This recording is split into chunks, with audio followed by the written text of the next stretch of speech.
Hi guys, I'm Doritos, and today I'm going to be taking you guys through what might just be the most dominant meta custom tactics that we have covered on this channel.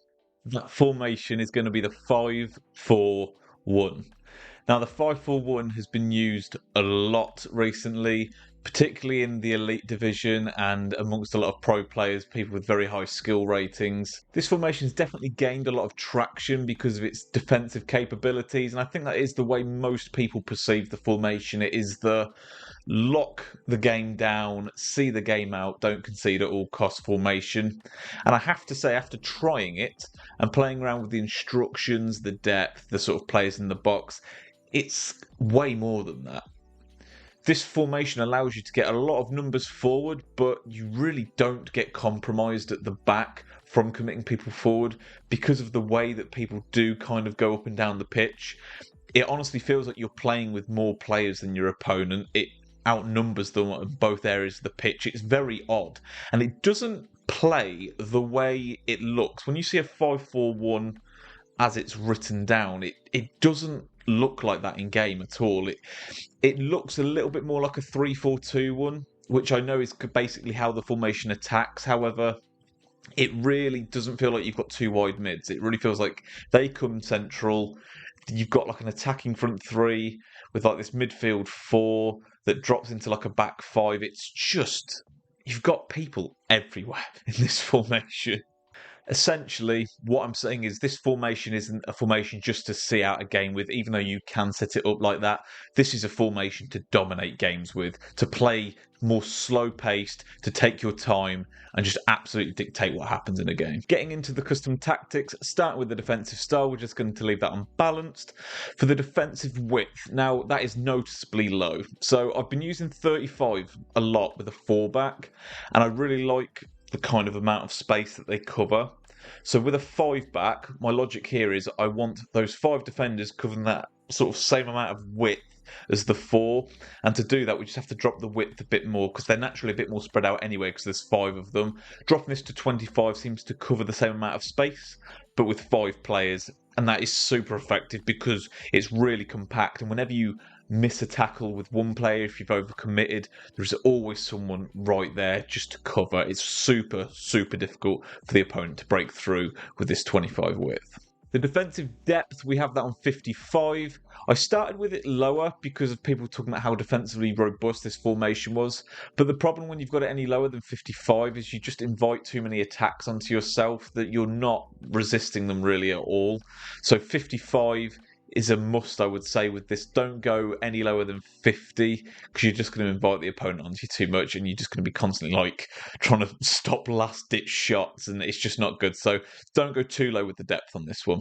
Build up play, balanced, chance creation. As I've said, this is the meta tactic, so it's always going to be direct passing.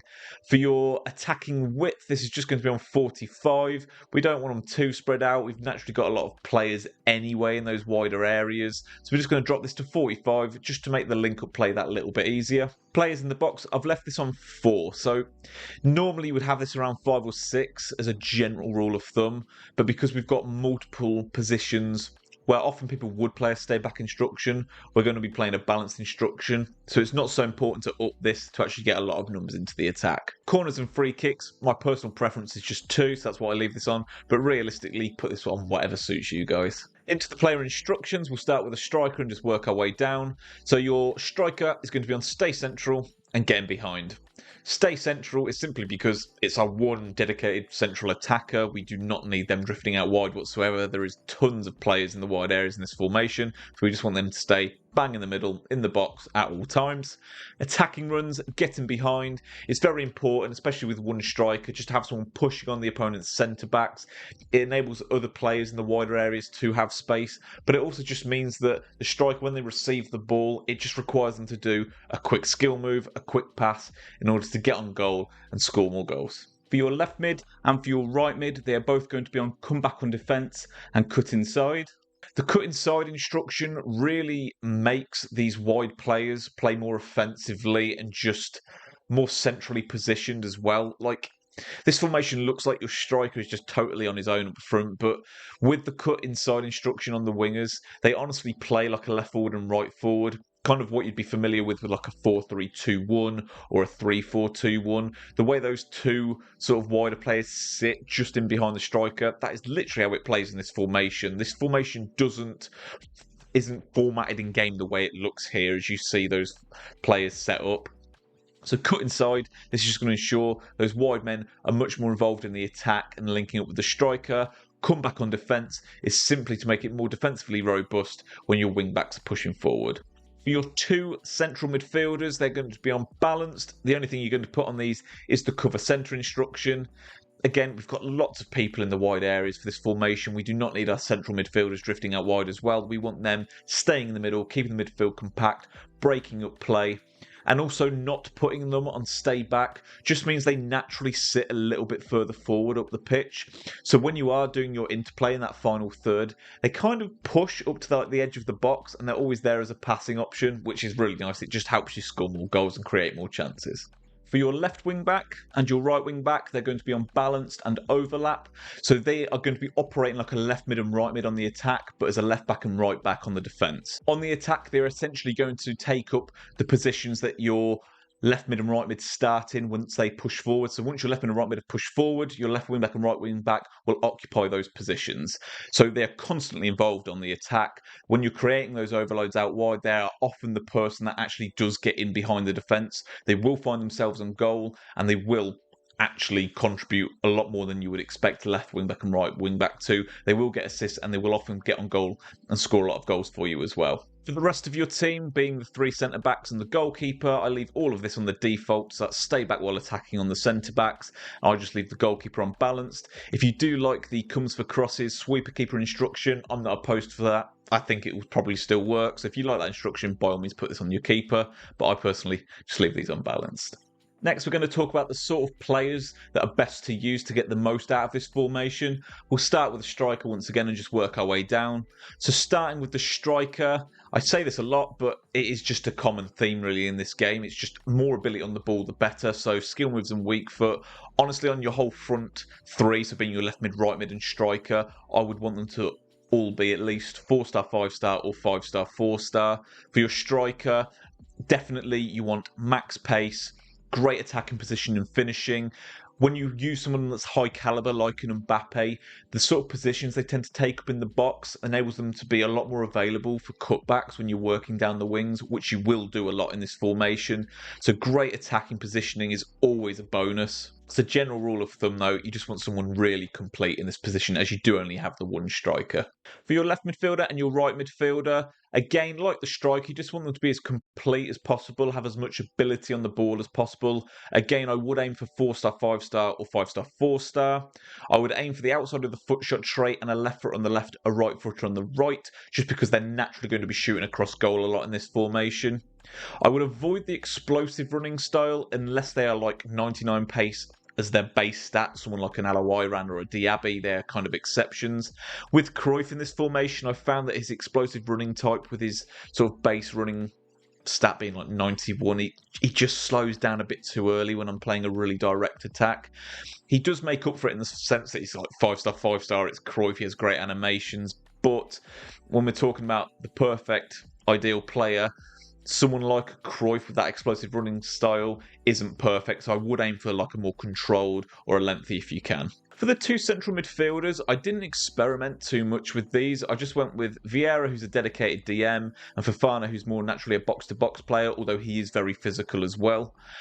Honestly, I don't think two box-to-box players wouldn't work. I don't think a ball player like a De Bruyne with a Vieira wouldn't work. I think all of these options would work with this formation. I think you do have a fair bit of flexibility, but I think it is just serving to this formation for them both to have defensive capabilities and pace. So there would be the two things I'd aim for: pace, defensive capabilities. But whatever you've got, whatever works for you, I don't think you can go too far wrong with this one. For your left wing back and your right wing back, I would definitely have a few things to say on these. So controlled or lengthy, you don't want explosive players in these positions because they're going to be covering much longer distances on the pitch, so you need them to be maintaining a strong, fast running style over those longer distances, so avoid explosive. Aim for at least 4-star, 4-star. They're not going to be super involved in those tight spaces, but they are still going to be present in the attack. They are going to have to work off of both feet. So I would aim for a minimum of 4-4. Definitely for a wing back, I would say left foot on the left, right foot on the right, just because they are often going to be crossing or shooting on their stronger foot. The other thing I would add with these is just, like I've got Bale and Zambrotta here. Obviously, Zambrotta is more of a traditional wing back. Gareth Bale is more of a winger that has some defensive capabilities. I think the most important thing, particularly on the one that is the more attacking orientated player, just make sure they've still got some physical presence.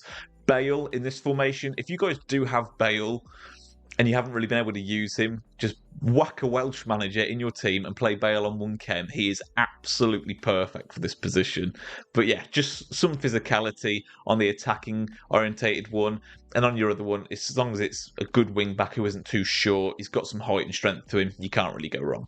For your centre backs, this is just the staple, the good old blueprint, just fast, strong, lengthy. A higher caliber player, the better, because you're going to get more favourable defensive animations and tackling. Just go for the best that you can get in these positions. As for your goalkeeper, literally whoever works, and if no one's working, just buy Van der Sar. To summarise with this one, guys, I honestly just find this formation so rounded. I don't feel like it's just a defensive shut up shop kind of formation. Yes, you can come back on defence on everybody and play it like that, but this really feels like a true football playing formation to me with the way I've set it up. It really does. I feel like I can slow the game down and I can just play passing football, do slower build-ups for goals, and I just feel like I can get people forward without being exposed at the back. It's just really beautiful give and take. This is set up in-game, the way it kind of formats and plays, very much like a 3-4-2 one, except a 3-4-2 one is very mechanic abusing, whereas this genuinely feels like a true football, slower, free-flowing kind of formation, and I really like that. I'm not someone that kind of relies on mechanics too much. I generally just play what I think would be cool, what would work. I just kind of go with it, and this formation really allows you to do that. So if you're not someone that is a super mechanic abusing player and you just want a nice free flowing formation that you can take your time with, then this is absolutely the one. I find this such a dominating formation, and I'm going to keep using it until EA patch it and it just stops working. If you did make it this far in the video, I really appreciate your guys' time, but more than anything, I just hope the tactics work for you guys. I just hope they help you get more wins in this sweaty upcoming Premier League Team of the Season FUT Champs. If you did enjoy the video, please subscribe to the channel if you haven't already and turn your bell on. Take care, guys.